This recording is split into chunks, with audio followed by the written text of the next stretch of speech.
Hey everyone, it's Beth Ann, founder of ediblegoddess.com, and I am here with my friend Lauren Amerson, and we are just chatting about some of the tips and strategies that we have implemented in our own lives to really have a super healthy life, and what are the top things that we've done so that we don't feel overwhelmed that we can share with you. So for me, I think one of the first things that comes to mind is, well, there's so many. First, of course, is start somewhere. Like, if you don't know where to start, you have to start somewhere. And that can seem really obvious. It can be like, well, of course you have to start somewhere, silly. But the reality is that so many people will just postpone things, like waiting to get all the information or waiting to feel like it's, okay, now I've got it all, or now things are perfect, or now the circumstances are right. But really, like, we just have to get started no matter where we're at, no matter how far along we are, or if we're feeling like we're at the very, very beginning. And it doesn't even matter where you are, because we're all on this journey. We all want great health, and we're all doing everything that we can to get there. And so wherever you're at, just like take the next step, take the first step. It doesn't need to be a leap. You know, there's a small, bold steps will lead you to really great, profound, amazing results. And that's one thing that you can always do something today. Like, as long as you take action every single day toward your goal, every single day, not like every other day, but like moving forward. And that way you gain positive momentum. And I talk about this often because I think it's so important. It's like creating your own positive momentum, because that inspires yourself, and then it's like you carry yourself forward because you get excited, and then it starts getting so much easier. You know, you've taken one step, then you just start like running with all the information, and get downloaded tons of information, and your mind gets more clear, and then it gets so much easier.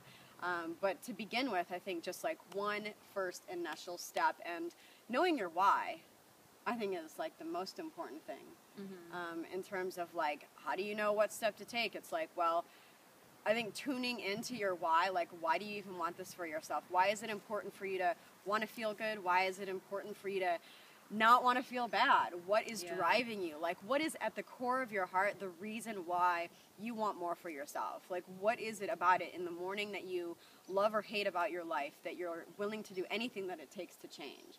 And you have to know your why. And it has to be, I think, really deep, like really connected to your heart, so that, and it could be something that only you know about. It doesn't need to be something you need to share with the world. And it could be something really significant or seemingly small. Those kind of details don't matter only to you. It's significant to you, and it should be. But I think that if we're really connected with our why, it's easier to take forward-moving steps and to know what those steps are.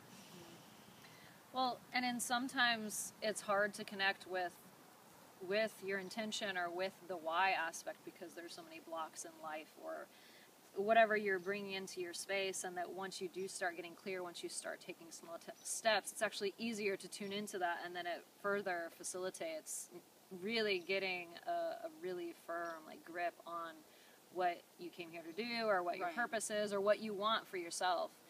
And in terms of taking a step, for me, it really matters that the step I take is something that I'm actually willing to take, and that I enjoy it, and that it allows me to be creative. So that makes it fun for me. We're willing to do certain things, we're not willing to do certain things at any given point in time. Like, John is willing to drink juice in the morning, but he's not willing to do other things, and so he's starting with juice. As you take other steps, it leads into other willingnesses. Absolutely. I mean, I think that's also one of the most important things, is like connecting with what's the one thing that you're actually going to do. Because you can make a whole long list of like all these great action steps and really cool ideas of like, oh, I'd love to do this, but if it's not realistic for you to implement, then it doesn't, I mean, it's really important to write your goals down. It's critical, because that triggers a connection between your hand and your brain, and you can manifest much quicker that way. But to actually know what are the very few things that you can actually look forward to doing and wake up and, get out of bed and be excited about, and say like, if you're like loving coffee and it's going to be really hard for you to cut it out, I wouldn't start with cutting out coffee. I wouldn't even start with replacing coffee. I would start with something totally separate, like making some sort of really healthy, awesome smoothie in the morning. in addition to your coffee, so that you've got, you're kind of double fisting it. One thing which is more of your vice, and one thing which is something that you're bringing into your life that's super healthy, that to some degree counteracts the detrimental effects of something that you may feel is not as good for you, such as coffee. That's just one example, though.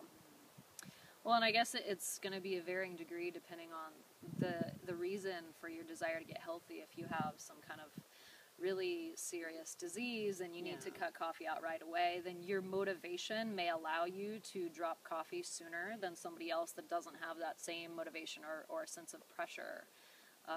So the other thing is that the more in touch you are with that reason for being alive and that reason for wanting to live vibrantly and healthy in a holistic way, then that's going to allow you to propel forward that much faster, because you're going to have just that much more an intense motivation. Even with making these small changes, it can have a big impact in other areas of your life, like your social life. My whole social life completely changed, but it changed for the better. And about 12 years ago, I was living a completely different life. I was Little Miss Party Girl. I was social butterfly always. And I was out and about, and I had a ton of friends, and I still do, but I have a completely different kind of group of friends. And back then, I was not health conscious, and I had picked up a ton of bad habits that were not serving my highest good, and I wasn't very health conscious. And so ultimately what happened was I started making really small changes and just adding things into my life. I started with a green superfood powder, which led into the next thing that led to the next that led to the next.